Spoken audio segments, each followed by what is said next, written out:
The internationally acclaimed On Stage with Winford Williams. At a new time, Saturdays at 8 p.m. on CVM TV. So much more than entertainment. Jamaica, make we do the right thing. Make we live good today for a better tomorrow. Talk it out. Don't fight it out. The time by the Ministry of National Security is 6:30. The government has opened up the archives of the FINSAC Commission of Inquiry, giving Jamaicans a chance to read in detail the submissions made by those who felt they were wronged in the meltdown of the country's financial sector in the mid-1990s. We'll hear what the Finance Minister, Dr. Nigel Clarke, had to say at the official launch of the access to the archives earlier on this Thursday. And the PNP issued a statement attacking the government for damaging public institutions that it says are critical to the functioning of the country. The PNPYO says it is proof that there's time for a new administration to be in charge of Jamaica's affairs. Those are the two issues I'll present to you on Lead Story on this Thursday.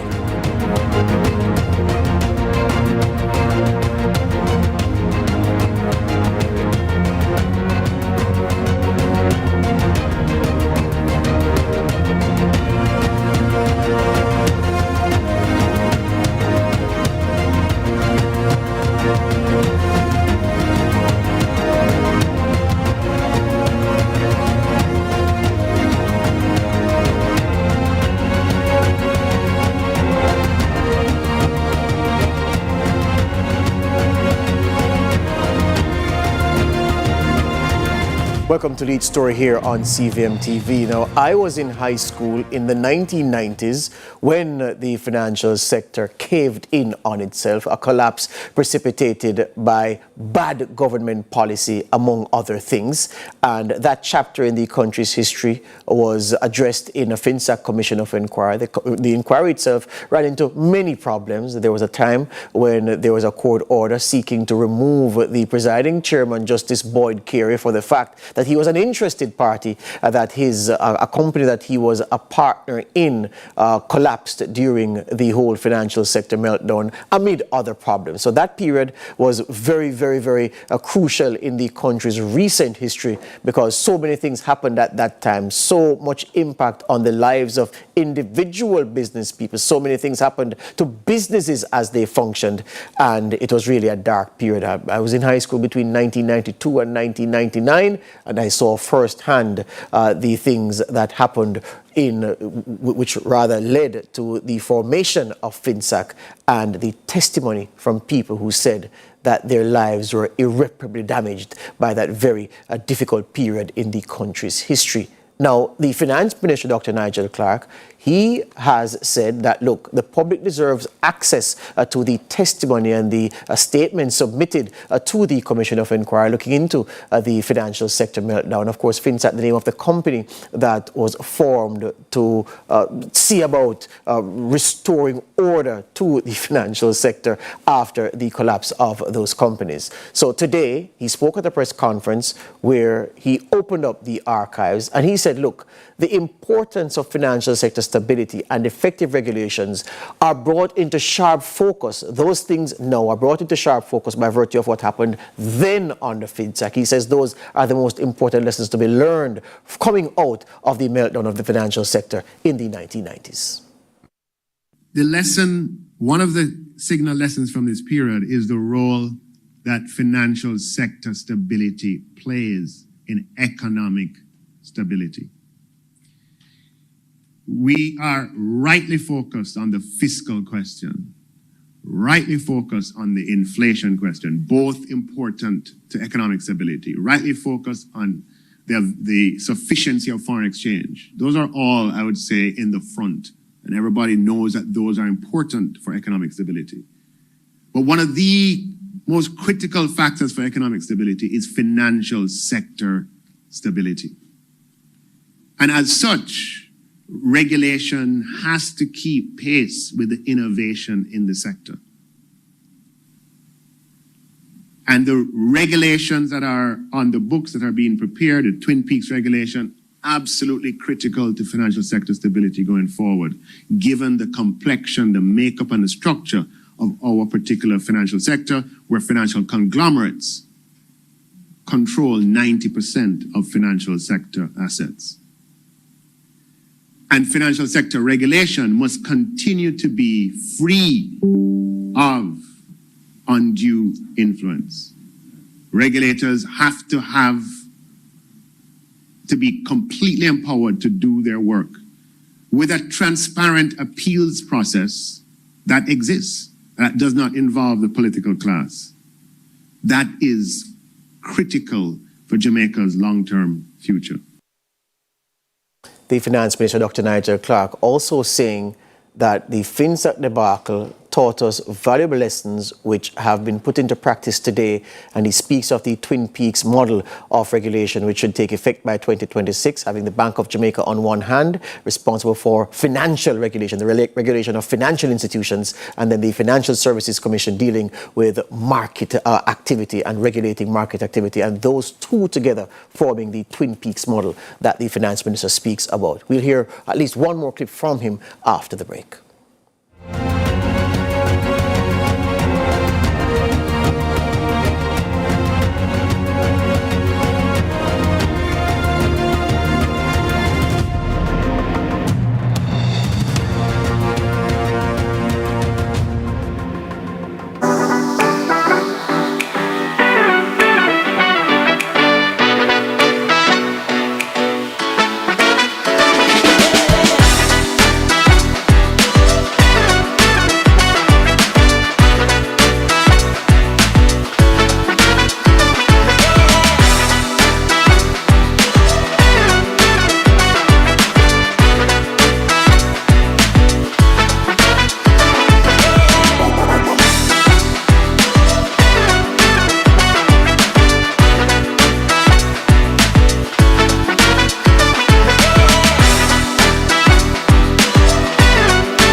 Welcome back to Lead Story here on CVM TV, talking about the Financial Sector Adjustment Company, FINSAC, that commission of inquiry. We're promised a report coming out of that inquiry. No report has been forthcoming, but what the Finance Minister, Dr. Nigel Clarke, has done is, in my view, done better than that. He's opened up the archives for all and sundry to have the chance to go in and look at statements submitted into evidence and testimony from those who were affected, as well as we hear from the attorneys for FINSAC and their perspective on some of the claims made by debtors to FINSAC on how they were treated during the whole meltdown of the financial sector in the mid-1990s. The Finance Minister was asked about the lessons that he learned from his own perusal of the FINSAC archives, and whether they are instructive in how, or they were instructive in how he approached and discharged his duties as Finance Minister.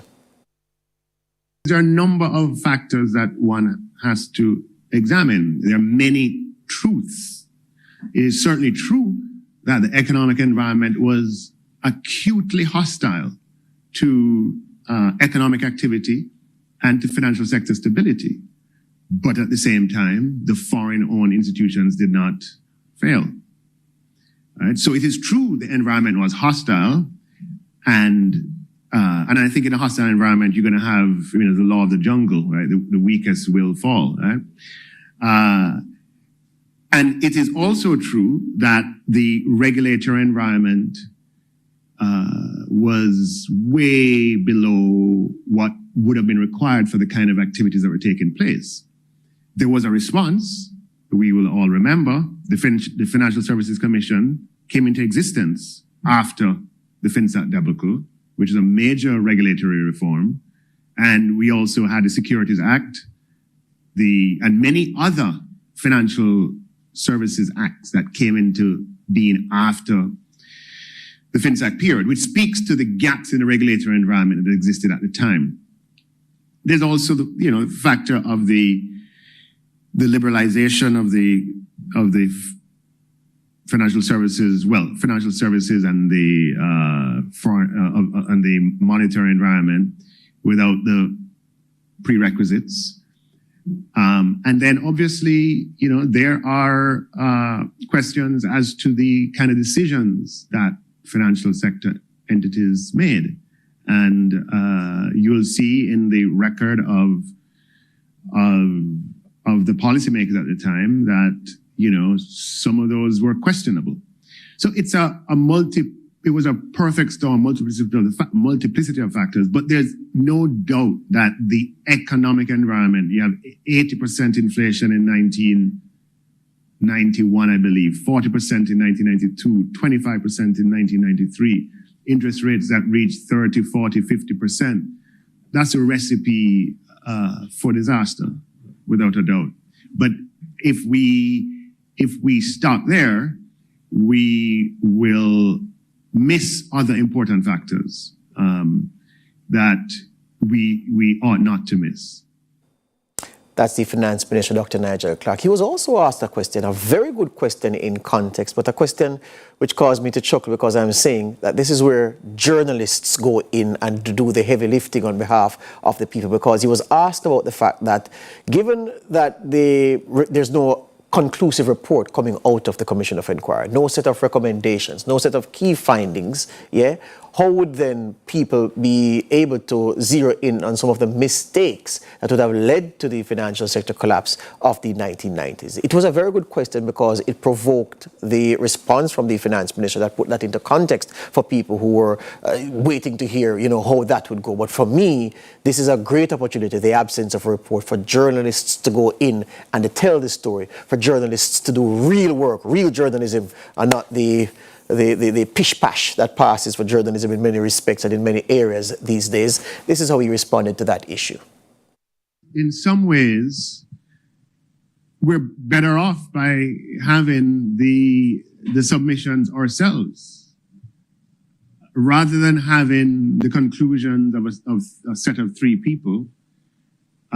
What we can potentially have if these archives are harvested what we can potentially have is a deeper set of conclusions drawn from a wider set of expertise. So rather than, I'm not saying that John Brown on the road who look at one document, and I'm not talking about that, but I'm saying if we can really entice the academic community, the policymaking, retired policymaking community, etc., to examine these archives and these folders, we can get valuable perspectives from a number of sources. So contrary to the premise of the question, by hosting these archives on the website, accessible by anyone in perpetuity, what we do is to ensure that the lessons of this period are learned not just by this generation, but generations to come.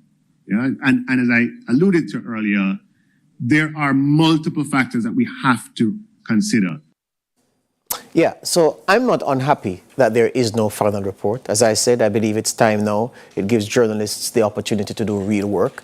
There is, in my view, alarming decline of scholarship in so many aspects of society where once scholarship was strong, and that applies to journalism as well. Scholarship has taken a beating. It has been shunted to the sidelines. Journalists are not scholars of the profession anymore, and so we expect everything ready-made, and as my grandmother would say, ready done. I am not unhappy that we have the opportunity to go in now to make the stories, to connect the dots for the people to see, and as the Finance Minister rightly said, and I couldn't agree with him more, rather than satisfy ourselves with recommendations and findings from a small group of people who serve the Commission, why not go in and tell the story as we see it through the eyes of those of us who are trained to connect those dots, who are trained to tell that story and to set out that storyboard for you. And I, for one, am reacting with glee to the opportunity to do that for myself, to tell the story through the eyes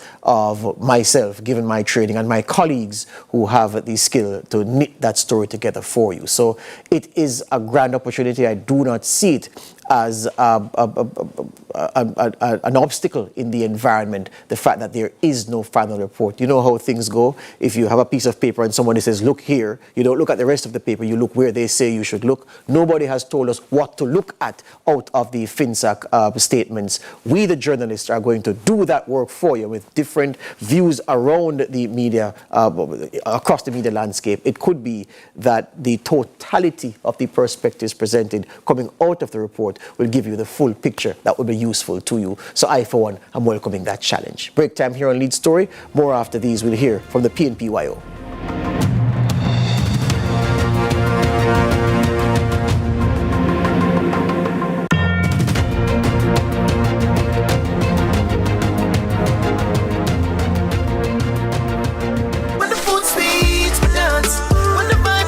The time by Grace. Taste that moves you is 6:45.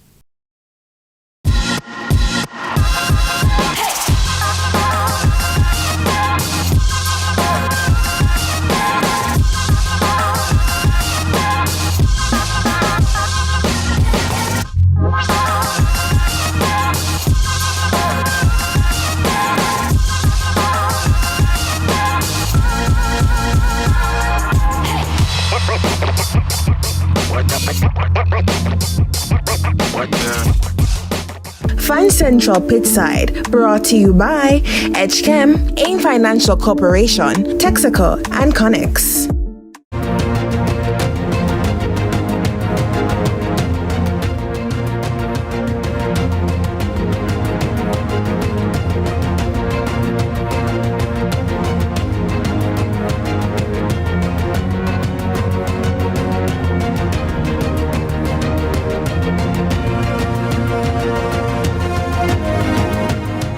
Welcome back to a Lead Story here on CVM TV. We move to another issue now because the PNP YO earlier on this Thursday issued a strong statement condemning the government of Andrew Holness for what it says is a seeming concerted attempt to tear down certain institutions that are critical to the functioning of the democracy.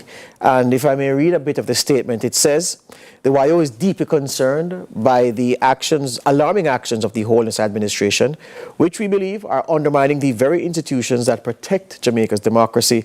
The institutions, the PNP YO says, are critical to ensuring transparency and accountability in public sector. It goes further to say, recent behavior by government parliamentarians, including MP Warmington, meaning Everald Warmington, the Member of Parliament for South West St. Catherine, and his reckless call, the PNP YO says, to defend their leader at all costs, has raised serious concerns.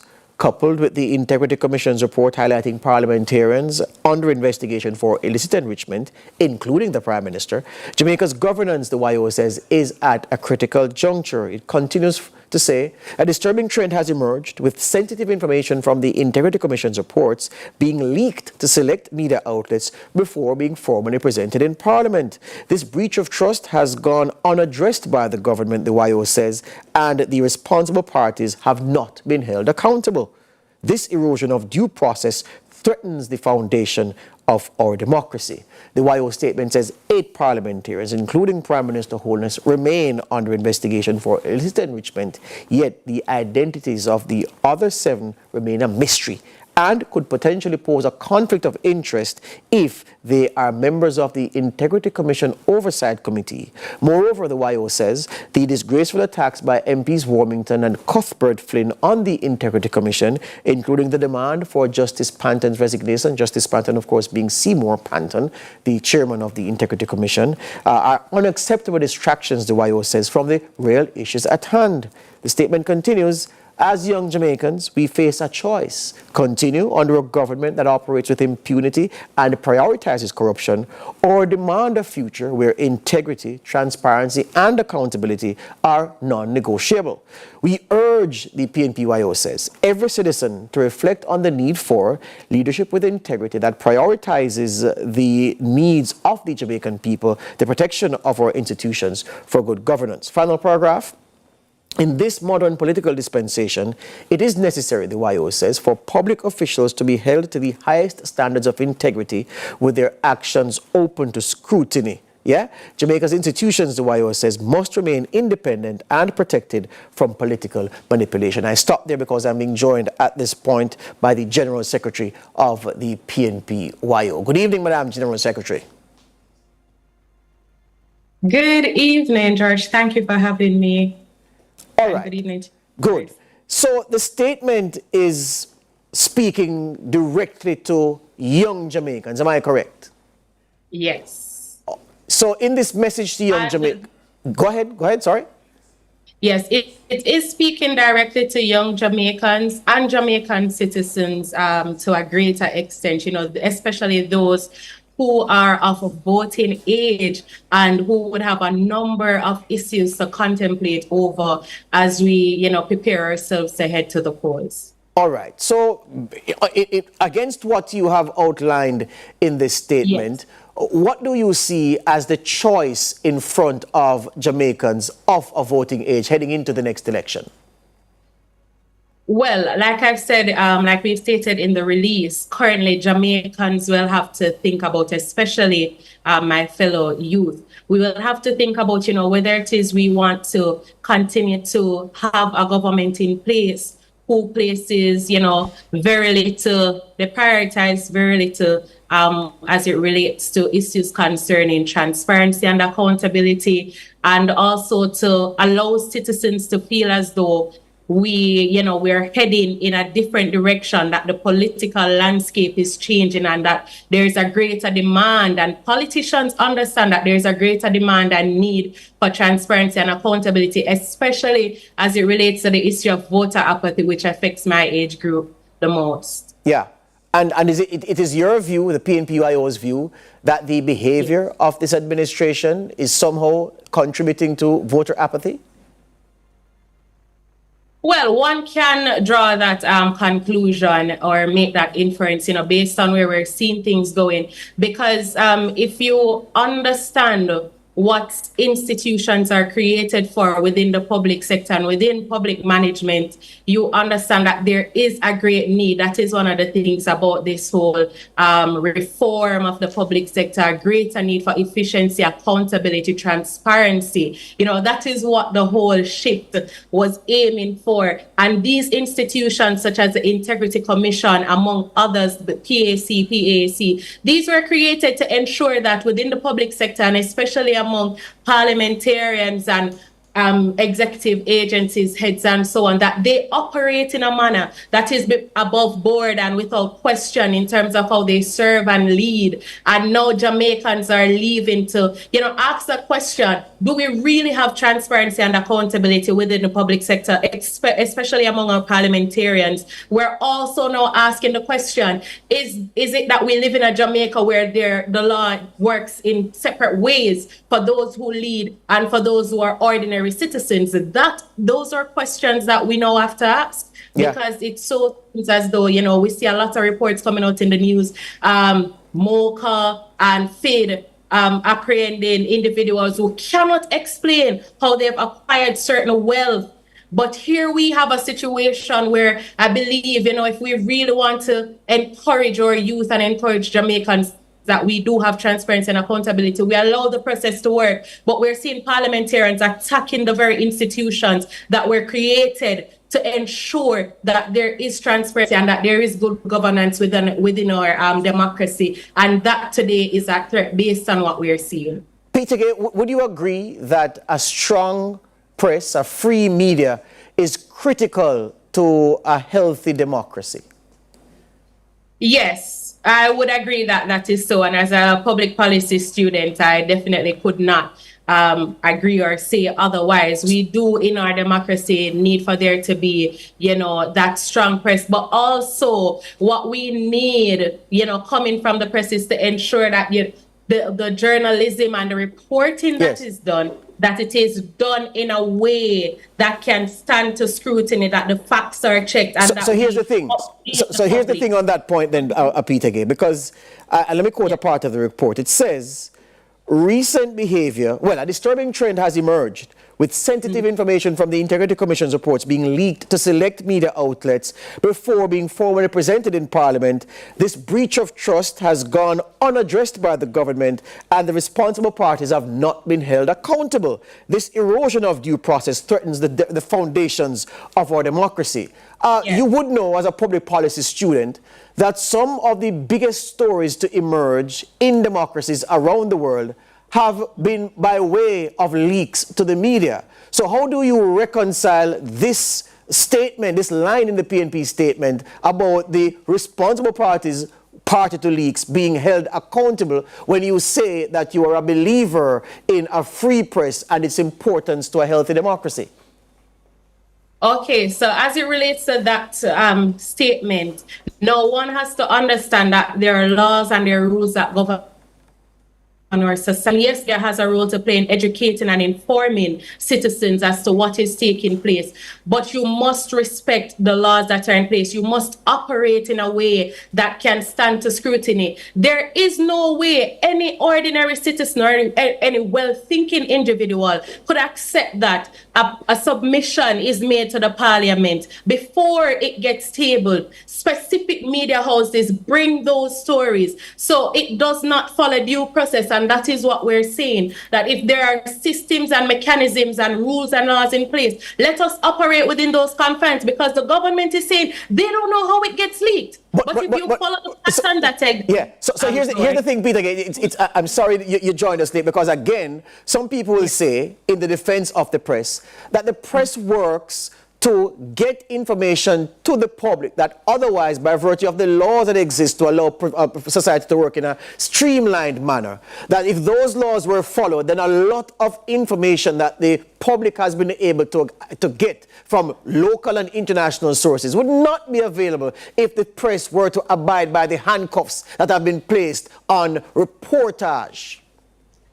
I get what you're saying, but you have to understand that it is the way in which it is being done. And not only that, but when these stories are leaked in a certain way where you only get bits and pieces and you don't have the full information, whenever that story becomes public knowledge or is ready, goes before the Parliament and is ready to become public, individuals are confused. And this is something that I encounter on a daily basis. They don't know what to believe. So if I may ask you this one last one, Peter Gay, if I may ask you this one. So how do you reconcile what the press would leak against what the PNP itself have said on the platform about what's coming in the report to be tabled by the Integrity Commission?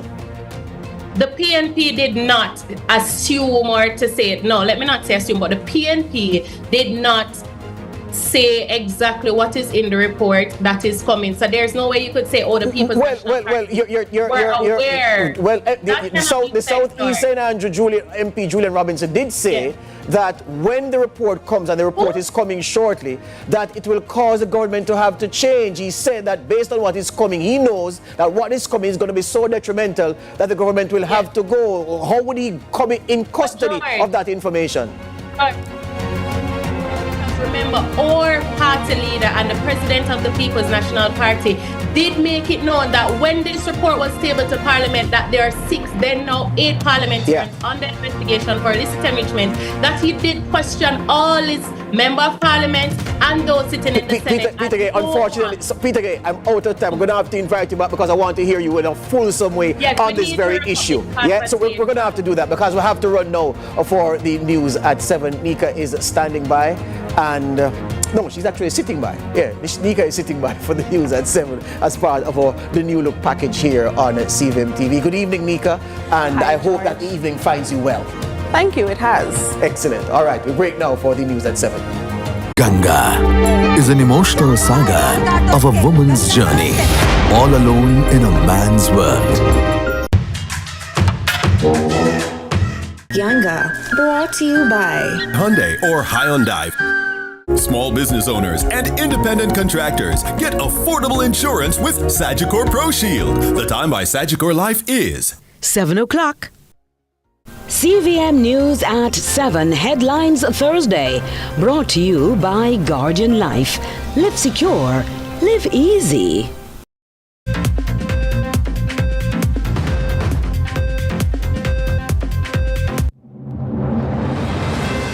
Tonight on CVM News at 7, FINSAC archives released. Ex-Finance Minister backs commission despite controversy.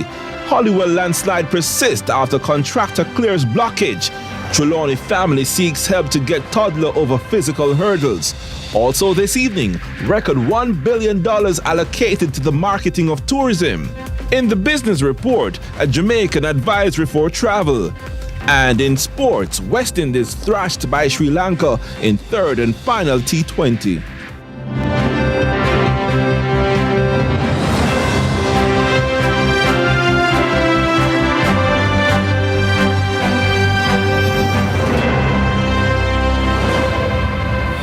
This is CVM News at 7.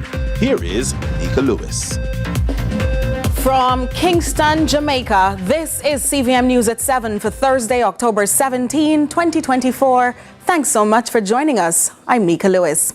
Long-awaited documents from one of Jamaica's most turbulent economic periods are now available to the public. The release of the FINSAC Commission archives marks a major step in understanding the financial crisis of the 1990s, with a key figure still defending the Commission's work. Ramon Gordon has the details. The public now has full access to the long-awaited FINSAC Commission archives, unlocking the evidence and submissions behind the near collapse of Jamaica's financial system in the 1990s. Finance Minister Dr. Nigel Clark, at today's launch, hailed the redacted archives as a window into one of Jamaica's darkest economic chapters, offering a rare, in-depth look at the crisis that reshaped the nation's financial landscape. The collapse of the financial sector in the 1990s was arguably the most monumental domestic economic event in Jamaica's independent history. It led to an accumulation of debt that represented 40% of GDP. And it has taken 30 years approximately for that debt to be wound down. The collapse of Jamaica's financial sector in the 1990s was driven by skyrocketing interest rates, with some borrowers facing rates as high as 120%. In 1997, FINSAC was set up to stabilize the financial sector, but instead oversaw the sale of many local businesses to foreign investors, which cost the country an estimated 44% of its GDP. The accumulation of that debt led to a situation by 2002-2003 where interest and wages alone exceeded tax revenues. I want you to think, interest and wages alone exceeded tax revenue. Former Finance Minister Dr. Omar Davies had previously criticized the government's failure to release the FINSAC Commission report. He served as minister during the crisis and defended FINSAC against critics. The high interest rate policy of Omar and the PNP has been one of the most destructive forces in the history of Jamaica's economy. Many entrepreneurs lost their businesses. Many companies that were over 100 years old in Jamaica were destroyed and sold to foreigners. And even one of his colleagues who sits in this room today described it as the greatest transfer of wealth from the poor to the rich since the abolition of slavery. Speaking with CVM News on Thursday, Dr. Davies maintained his support of the commission, albeit with a caveat. FINSAC was established in order to address problems, but somehow the story has been twisted that FINSAC is blamed as the cause of the problem. The real issue was the extent to which persons who had accounts, the government took on the responsibility for reimbursing the savings. That perhaps was an error. Over $160 million was spent to produce the report, and it took over a decade to gather all the relevant information. It was handed over to the Finance Ministry in 2019. To access the archives, visit www.mof.gov.jm/FINSAC Commission Archives. Ramon Gordon for CVM News. Impromptu storms, hurricanes, heat waves and droughts, all results of climate change. Here in Jamaica, these natural disasters sometimes wreak havoc. But the Prime Minister explained earlier today that even some of the issues Jamaicans complain about daily are attributed to climate change. Of course, I'm going to allow Trisha Gay Kelly to share more on what the Prime Minister said earlier at the climate conference. Thank you, Nika. Well, the Prime Minister made an interesting presentation today at a climate conference where he highlighted the impact of climate change in Jamaica. He even mentioned that sometimes climate change brings disasters that damage our infrastructure. And that was a highlight for me, Nika, because he was basically saying that some of the things that needs to be fixed in the country are due to climate change. So let's have a look. The issue of climate change is nothing new to the region. In fact, it's been plaguing the Caribbean for decades. However, over the years, the conditions have worsened, and Jamaica, in its own way, has felt the severe impact of climate change. Prime Minister Andrew Holness at the University of Technology's International Climate Conference highlighted the direct impact natural disasters can have on the nation's infrastructure. Poor road conditions still top the list among the many concerns citizens have shared, but Holness explains natural disasters play a part in damaging the country's resources. Could we repair all of those roads that were damaged all at once? But just look at the heavy rains that we have had and the impact on the roads. You begin then to understand how climate change impacts your lives. But let's look at another impact of climate change. But the Prime Minister did not stop there, further addressing concerns of poor water supply. He says research has proven that sections of the island which are known to receive heavy rainfall are no longer under the same circumstances. He explains that some of the areas in which citizens choose to live will cost the government much more than it can finance to offer them good water supply. The droughts are longer and more intense. So when you're quarreling about your water, it's not a government that doesn't care to give you water. That's not the issue. Sometimes the question is, where is the water source? And how do we get the water from where it is to where you choose to live? However, despite the many pressing challenges, the Prime Minister says the government is working assiduously to satisfy the country's needs while maneuvering the issue of climate change. Jamaica has changed in fundamental ways. We have addressed the issue of Jamaica being able to withstand multiple crises happening all at once. Crises that are not just low severity but high severity. Crises that are overlapping. From one extreme to the next, climate change continues to affect countries across the globe, leaving governments to wonder what's coming next. Trisha Gay Kelly, CVM News. Residents and commuters of Holywell in St. Andrew, in particular the Hardware Gap area, have once again expressed concern over a landslide which continues to create a hindrance to their daily lives despite efforts to clear the blockage. We have on set Adrian Williams to tell us more. Nika, when we went to the area today, the journey up was at times treacherous because guess what? There were other land slippages, overgrowth of vegetation, breakaways. Sometimes the roadway even went into single-lane traffic.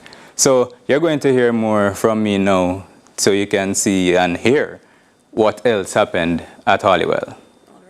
So we're here once again in the Hardware Gap area, where this landslide continues to be a nuisance to the residents. I use this route because it is much easier to go this way to Portland. Thank you so much for this opportunity. This really affected me as it affects most citizens. Yeah, man, I'm tired of this thing, man. A day and night, man, I feel clean it, you know. And, you know, every man have to walk with a shovel, fork or something, if you got your way, you know. So right now you have a shovel and thing in here? Yeah, man, I have my shovel, man, and thing, man. I mash it, anything, tree come down, anything, I chop it. For many residents, this has to be a way of life because each time it comes down, the community comes together and clears the landslide on their own.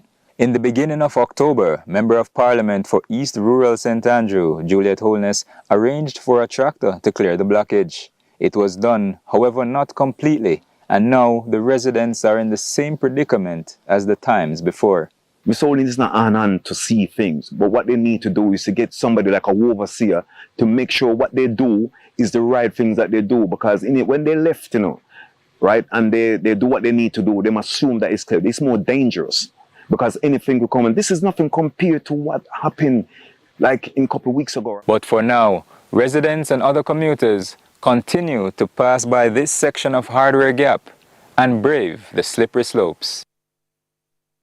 Nika and the viewers, a point to note is that though the landslide is like this now, it has been reoccurring for about 3 years now, since 2021.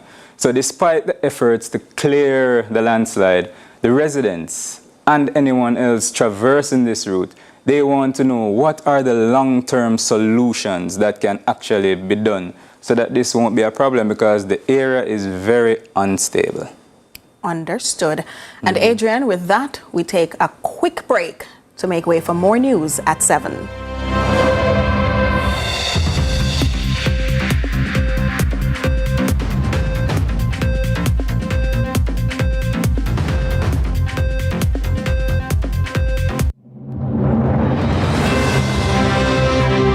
CVM News at 7 Headlines Thursday, brought to you by Guardian Life. Live secure, live easy. Papa Jesus, insurance gone up again? Or go faster? It gas our insurance. Driver, let's go. Do you really want to stick with the same old insurer? For the first time in Jamaica, taxis, minibuses, coasters, whatever you drive, MIBinsure.com will find you an insurer who will slash your premium by up to 60%. They all claim to save you money, but only MIB Insure actually can. Switch to MIBinsure.com today and save serious money. JN Bank Small Business Loans is linked to so many stories of ordinary Jamaicans and their extraordinary success. We're very proud to have helped small, medium, and micro businesses come to life and thrive over the years. It's a demonstration of our strong belief in the business ambitions of Jamaicans. Come, talk to us. Tell us your business. Let's start a partnership and let your business plans appear in real life. Hi everyone, my name is Kurt Dunn. Greetings from Kali's Kelly Yoga. Hey, it's Travin Morrison, and I am your National Physical Activity Specialist. And it's time to make a move. Jamaica, let's get moving again. Season 2 of the Ministry of Health and Wellness Jamaica Move series is here. Join us Wednesdays at 5 a.m. and Saturdays at 8 a.m. right here on CVM TV. Let's get moving. Make a move now.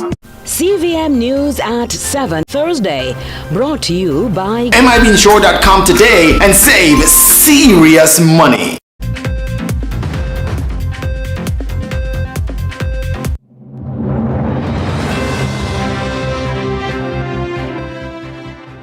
Welcome back.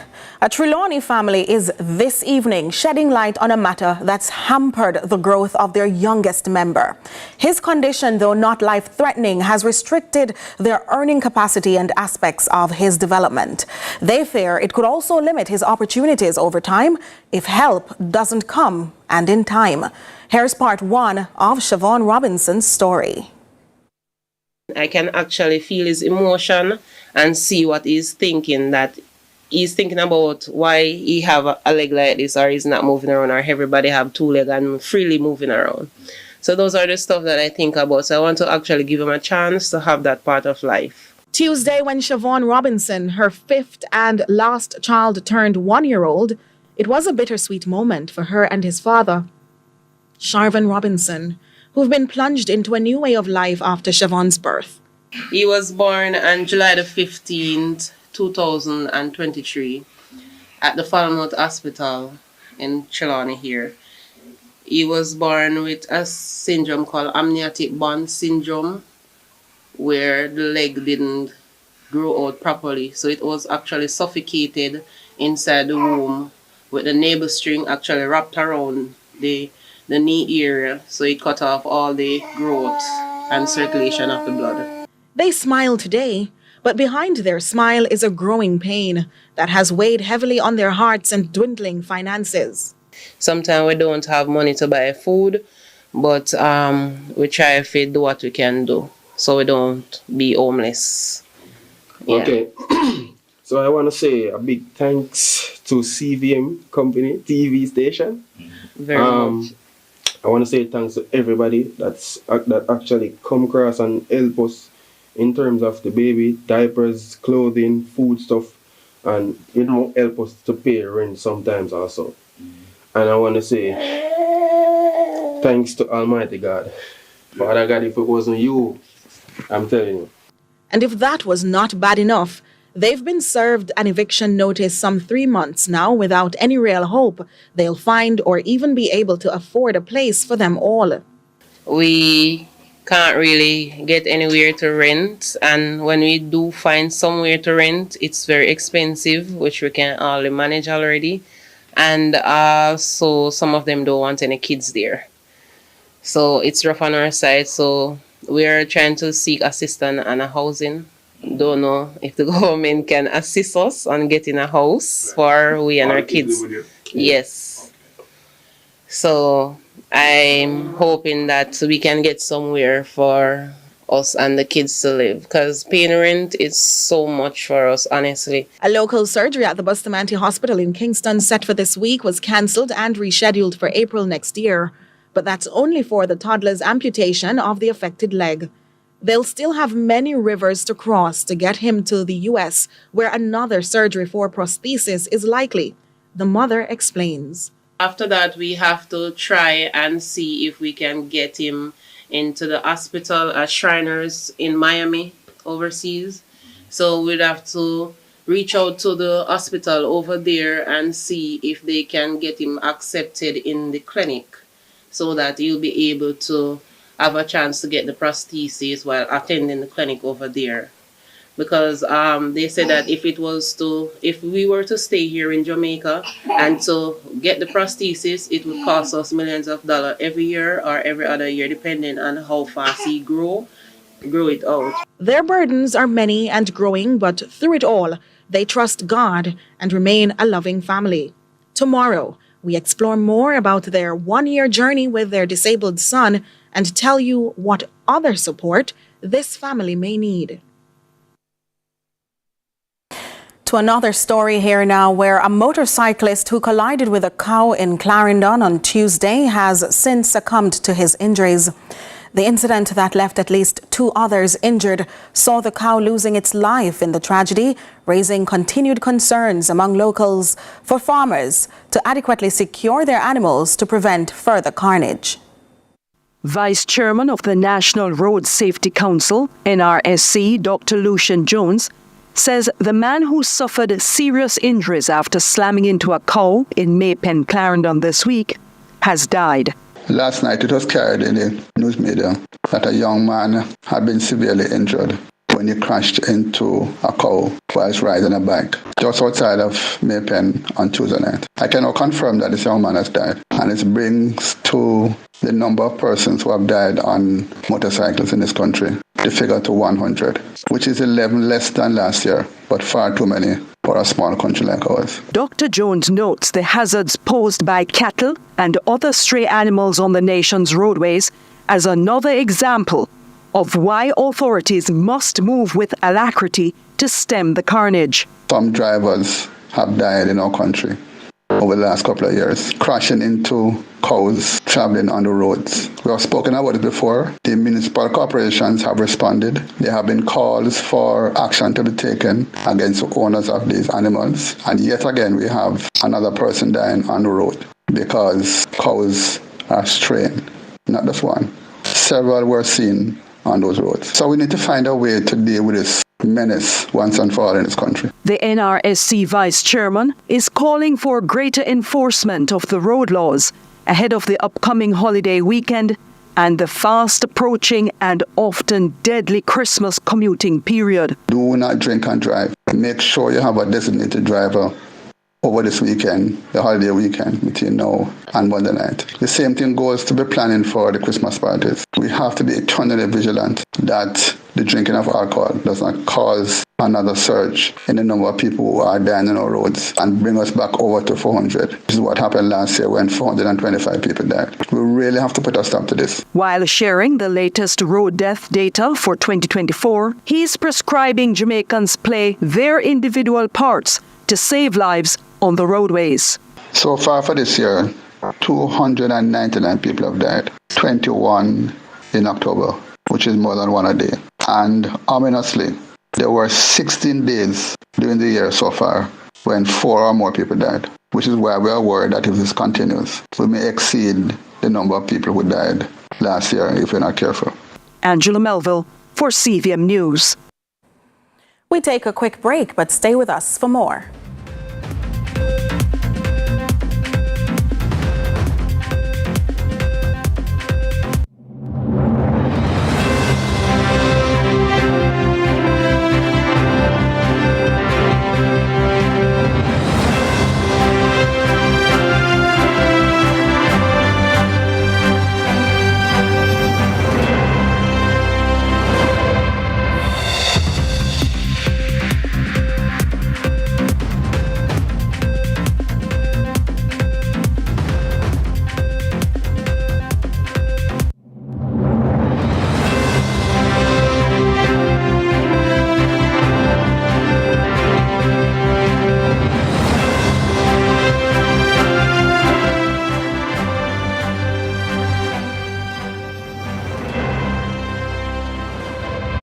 Should critical illness strike, don't let worry fill your head.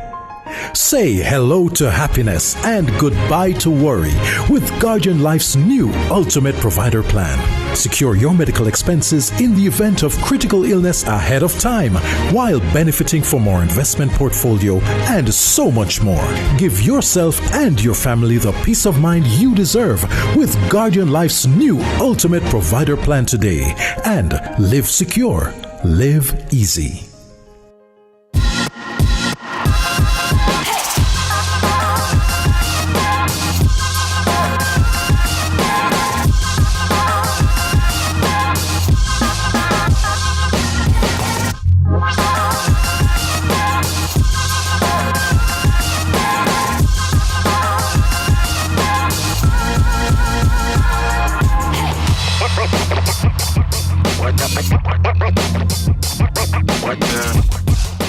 Find Central Pitside, brought to you by Edgechem, AIM Financial Corporation, Texaco, and Connex. Jamaica gets ready. Saturday, October 26th, live on the lawns of Uimona. It's Boys to Men. Singing your favorite hits.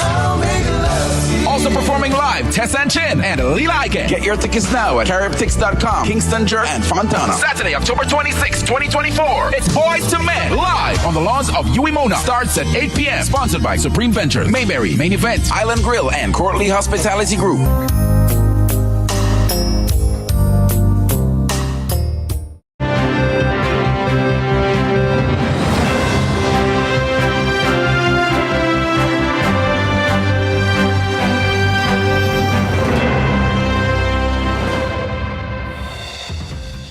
Welcome back.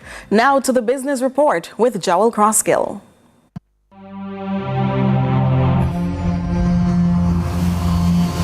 Lots to share with you in the business report today. As perceptions were challenged at the Montego Bay Convention Center, where over 1,000 local and foreign stakeholders, including more than 400 travel advisors from around the world, gathered to experience a major attractant as part of the week-long initiative dubbed Sandals Jamaica Love Tour 2024, intended to dispel concerns regarding Jamaica's development as a nation and remind those involved of its qualities as a destination. Prime Minister Dr. Andrew Holness addressed the elephant in the room. A lot has been said about Jamaica over the past couple of months. And we have travel advisors here. And we have had to deal with travel advisories. So I hope that our travel advisors are giving better advice than the travel advisories.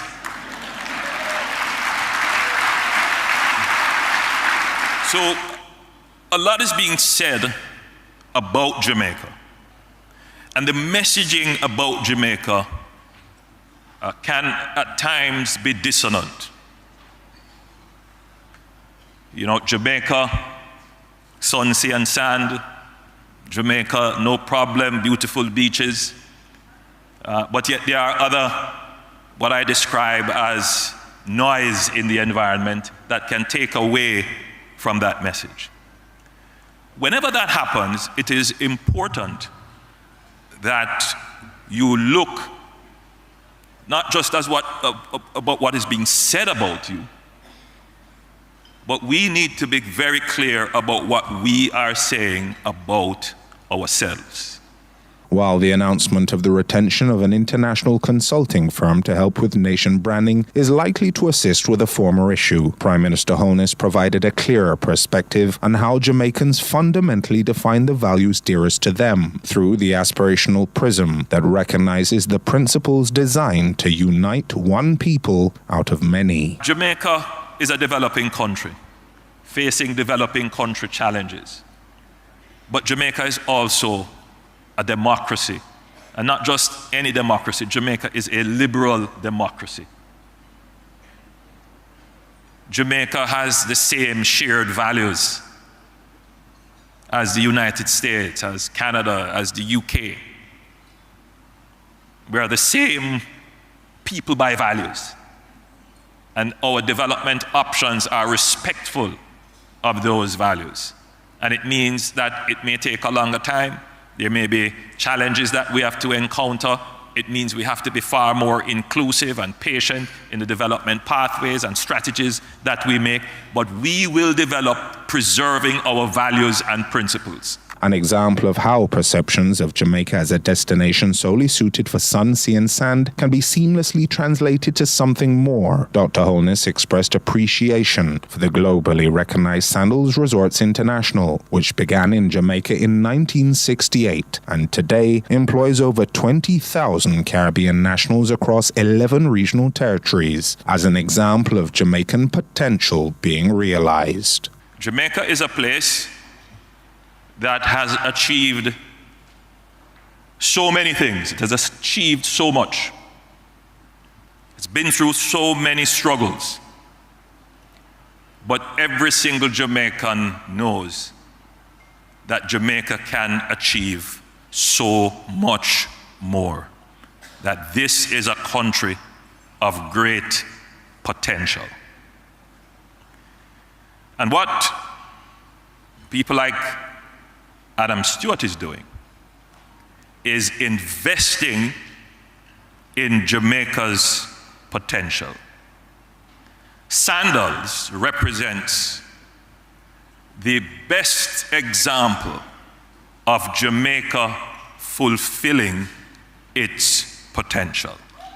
While there can only be one Sandals, opportunities for the further development of Jamaica's tourism capacity and the rise of a multitude of other opportunities to improve the sector's throughput to the broader economy were brought into clearer focus with the announcement of and updates on a number of potentially game-changing infrastructural projects intended to open new frontiers in the Jamaican economy. We're making massive investments in our airports. We will be building a new terminal at the Donald Sangster International Airport. Currently, we are improving the Norman Manley International Airport, and we will be building a new airport, international airport in Negril. The focus is on developing two parishes, St. Thomas and Portland, which will essentially create an entirely new dimension of tourism in Jamaica. Travel advisors present from key markets including the US, Canada, UK, Brazil, Peru and Argentina are being asked to experience for themselves and recommend to others Jamaica's accelerating efforts towards seamless development. So when you come to Jamaica, you're coming to a freedom-loving country, to a democracy that shares the same values that you share. So use your dollars to support us. Come to Jamaica. God bless you. And thank you. And that was your business report. I'm Joel Crosskill. Stay with us for so much more after this break.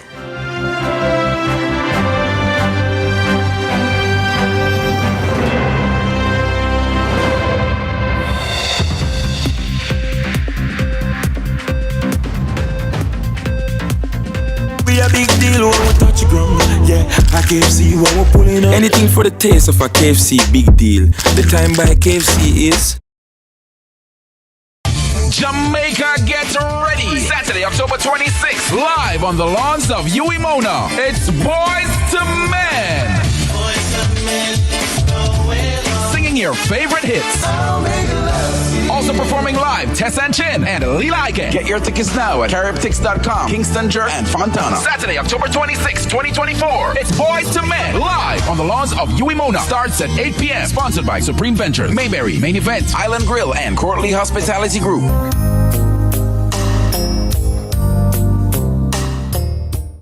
That's beyond the corner. People don't bother feel like you can predict who is going to be in the shop with me. A ship carry you back at You're controversial. How old were you? 8 years old. Now we're contemplating. These are the digits. What kind of episode this was? Another junction in life. I have 2 left foot there, sir. Yeah, you know. Yeah, man. See the backline of Nigeria now. This is my show and you will not drop word from me. They even know them things. TJ, I can't say that no. You're going to mash up some house. You know, say Baba should just really there ready to make your cut. So, where you cut before? The cut, okay. Now I'm where I want to be. The Cut is brought to you by Flow.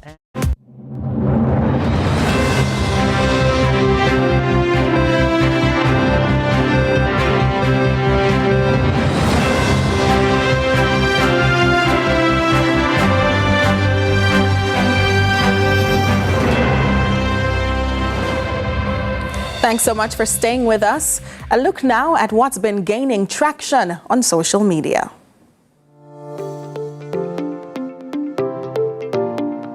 So what's trending in our local social media spaces? Minister of Sport Olivia Grange has announced that UK-based firms Ryder Architecture and CAA Icon will oversee Jamaica's stadium redevelopment project. The firms have designed iconic stadia like Emirates and Wembley. The project will be completed in 5 phases over 3 years. Here are some of your reactions to this news. At KLP comments, reduce the seat them since we hardly have fans. At iChaseDreams_Kimo writes, if it now go look like Real Madrid Stadium, just no bother with it. At Fabian posts, did know this long time, just been waiting for it to be announced. By the way, the mega projects that are in place for this country are so amazing. At Torture_Kid says, I think they should just demolish the old one and build a new stadium. 2 to be precise. At Guru Jami asks, some people build a new stadium for $100 million.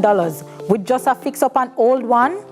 At iSocialJA replies, we need a new stadium, but currently the old one will do. There isn't enough emphasis on sports for a new stadium to be truly beneficial at the moment. Hopefully that changes. And that's what's trending online today. Continue to share your thoughts with us on X at CVM TV and CVM_television on Instagram. I'm Trisha Gay Kelly. So that's home, but farther afield, overseas with regional and international news we go.